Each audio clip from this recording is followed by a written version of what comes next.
Hello. So this week we're talking about motivation and also mental health because these two, I wouldn't say they live hand in hand, but they have a big influence on each other. And I think once we've started to organize our minds and see things more clearer, okay, that belongs there.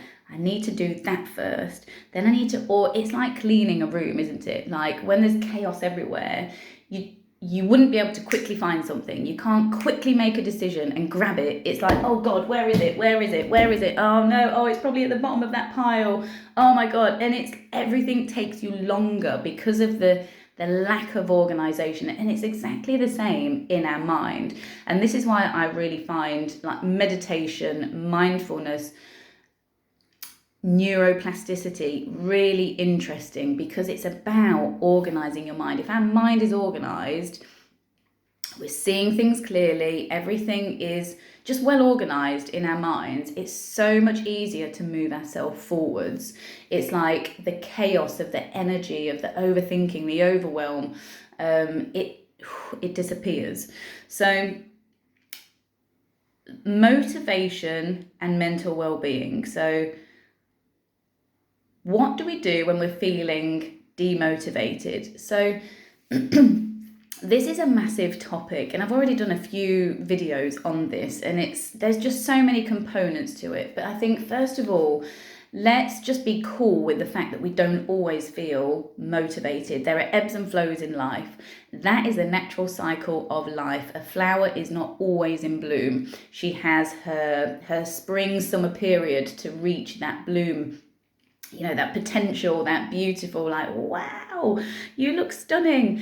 But then the rest of the year, you know, she's in her process of like, withering away, rebuilding her energy, like putting all the roots back down into the soil. And we're exactly the same. You know, we're never always up, highly motivated. And if somebody ever projects that idea, like, red flag, because it isn't real. We're human beings. We ebb, we flow. We're these beautiful, emotional, energetic beings.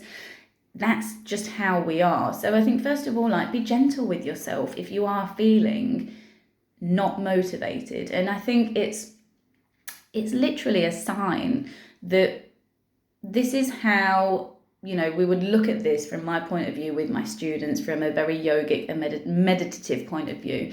You know, if you are feeling in that state, honor that space, give that space time for you to be within that space and be okay with it. Don't beat yourself up. Don't resist it. Don't keep plowing through, because it's creating more resistance within yourself. It's creating more like length in the whole process.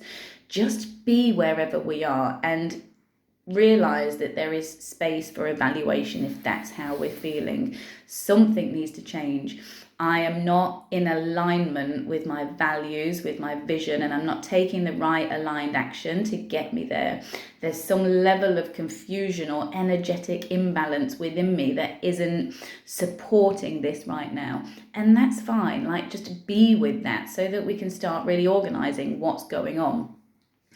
When I do this with my students, we really go through a process that starts at the start, and it starts with meditation and just being okay with where we are at right now. And then really looking at our limiting belief systems. Now, all of these are massive topics, so I'm really just kind of skimming over the top, and hopefully it just gives you something to either research or consider a little bit, because something will resonate. So our limiting belief system. So if we are up leveling, if we have a new goal, whatever that is, we are choosing to expand. We're choosing to take us, this is us right now. We're going, right, do you know what? I want that. I want something a little bit bigger. I want to move. I want to move out of my parents' house. I want a new car. I want to start going to the gym and look after my health, whatever. It doesn't all have to be materialistic, of course. As soon as we start stretching ourselves out of our comfort zone our limiting belief system will come out and it will love the freedom of being set free into this new level of expansion that you are moving yourself into, because that's exactly what our limiting belief system is all about.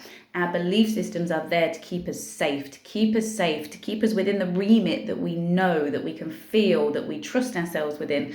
And as soon as we start to open up, expand, move into bigger territories within ourselves, within our ideas, our goals, it's like, whoa, no, I don't know this space. I don't know how you are in this space. I don't know what that means for me. It's part of our ego. But let's just keep it channeled to our limiting belief system, because it's like Mark did a really good post the other day where he says, if you are up leveling, be prepared for the limiting beliefs to pop up. And it's so true. That's part of that process.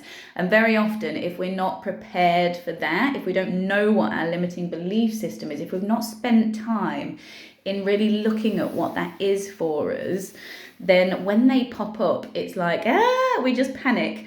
And what we tend to do is, because we don't like the feeling of the discomfort that it brings in us, the sweat, the feeling of the unknown, what we do is we kind of recoil and we go back to what we know. I've done this myself.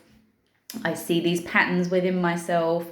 I'm very aware of these patterns within myself, but I'm aware of them. So it helps me if I'm moving into that space again. I'm like, okay, I've got a choice here. I either move through it, or I stay where I am and I let my belief systems, I reaffirm my belief systems, the good and the bad ones, the ones that support me, the ones that don't support me. So it's all a choice. And we all have this within ourselves. And it's just so fascinating when you really do start organising yourself from this energetic level. So be prepared for that. Be prepared for that. It's part of the process of up-leveling, and we have a choice. We either move through them, we transform those limiting belief systems into something that supports us and works for us, helps us grow, or we reaffirm the limiting belief systems and we stay where we are. Now that it demotivates us, because it reaffirms what we believe subconsciously. And this is when we start saying things like, it's just me, I'm not made for that. I can't do this. I'm not very good at that anyway. Maybe this just isn't meant to be. All of those little things are a response to us reaffirming our limiting belief system, and it creates lack of motivation. So just be aware of that. Be aware of that as part of your process. I think another thing is really anchoring yourself in your why. Why are we doing this?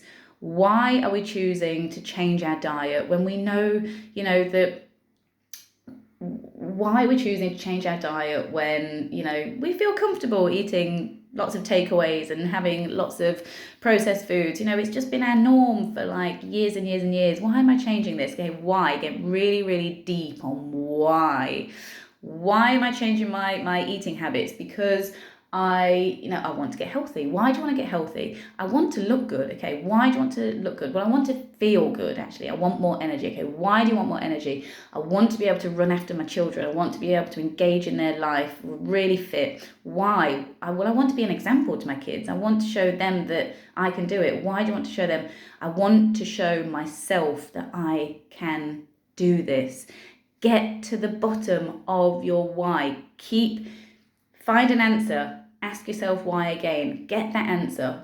Go deeper again. Go deeper. What is the why? The absolute core of your why? Because very often people say, I want the money. I want the happiness. I want the life. That's their why. I'm doing it for my family. That's great. But let's go a little bit deeper down. Very often it will come back to, I want to do this for myself. I want to prove to myself that I can do this.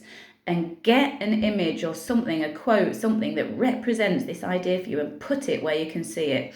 It always comes back to us, to our own growth, and once you've proved it to yourself, then all the other parts of your whys will just come into that.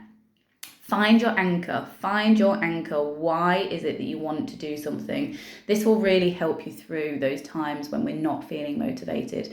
And I think one last thing, this is too big to go into, but just something to really consider. What are your values? What are your core values in life? What's really important to you? Okay, for example, my health, maybe contribution, maybe it's ambition and making progress in your life, community, living clean, simple life, whatever it is. What are your core values? Get them really clear within yourself.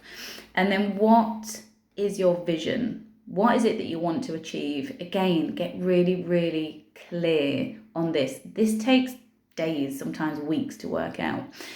And then ask yourself, well, what's the aligned action that I need to take that keeps me anchored to my core values, to my vision? What is the aligned action that I need to take? Because if we are like, we want to improve our health, but we're still drinking wine every other night, it isn't aligned with our values, with our vision. It's over here. So we're making the process like very difficult for ourselves. That's a very simple example, but you can, relate that to anything. And these fundamental layers within ourselves really help us get aligned. They really help us get aligned. What are our values? What's our vision? Okay, so what's my aligned action that I need to take? Okay, and what is my why? Why do I want to do this? Once we start organizing our mind in this way, it makes us so much easier to move forwards. And on those days where we don't feel motivated, accept it. Move into yourself. Relax. Remember you're in a process. Remember the process is just important as the end goal. In fact, it's more important than the end goal, because once you're at the end goal, you'll be like, oh, okay, well, I'm happy that I've done it, but I still, I'm very happy and expanded, proud of myself. But now what? Yeah, so don't forget that the process is actually the goal. The process is the goal, and it's working out all these things in our mind, in our energy, getting ourselves aligned. What is your why? I think to try and kind of conclude this video, because there's a lot of stuff in there. What is your why? Start at the top. Ask again, why, till you get right to the bottom of your why. So it isn't fluffy and, what everybody else puts. It's something very personal to you. Why? Use that as your anchor. When you don't feel motivated, it's fine. Don't beat yourself up about it. Just relax. Remember, it's part of the process. You'll feel motivated once you start to see some results. Wait until that part to rely on motivation. Other than that, it's a process of organizing our mind and organizing our energy and getting ourselves in aligned, so we can take aligned action and be anchored in with our why. I hope that's useful. There's a lot of stuff in there, but let me know what you took from that. And it'd be nice to have some conversations around this.